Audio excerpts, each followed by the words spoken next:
રાજકોટ શહેર કોંગ્રેસ સમિતિ અને ગુજરાતના એકમાત્ર કોંગ્રેસના સાંસદ એવા જયદીપભાઈ ઠાકોર અને જિગ્નેશભાઈ મેવાણી લાલજીભાઈ દેસાઈની આગેવાનીની અંદર જ્યારે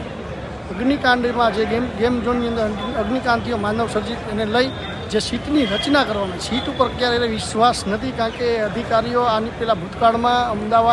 વડોદરા હોય, તક્ષશિલા કાંડ હોય કે મોરબી હોય, કોને બચાવે, સરકારને બચાવે કે ભાજપને બચાવે ખબર નથી પડતી. ત્યારે નિષ્ઠાવાન અધિકારીની નિમણૂક થાય અને એ અધિકારી સીટની અંદર રહે અને સંપૂર્ણપણે તપાસ કરીને સરકારમાં રિપોર્ટ કરે. ચમરબંધીઓને દર વખતે છોડવાની વાત આવે પણ એકવાર ચમરબંધીને છોડી દેવામાં જ આવતો હોય છે. ત્યારે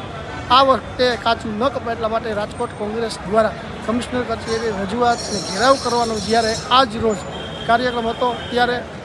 પોલીસે જ્યારે ગેટ બંધ કરી દીધો ત્યાં જે ઘટનાઓ બની આપ સમક્ષ જ્યાં સુધીને પીડિત પરિવારોને ન્યાય નહીં મળે 4-4 લાખ રૂપિયા દર વખતે પીડિતોને દઈ અને તેનું મોઢું બંધ કરી દેવાની વાતો જ્યારે આવતી હોય ત્યારે 1-1 કરોડની પણ સહાય દેવી જોઈએ. જે ગુનેગારો આમાં છે સંપૂર્ણ તટસ્થ તપાસ થાય,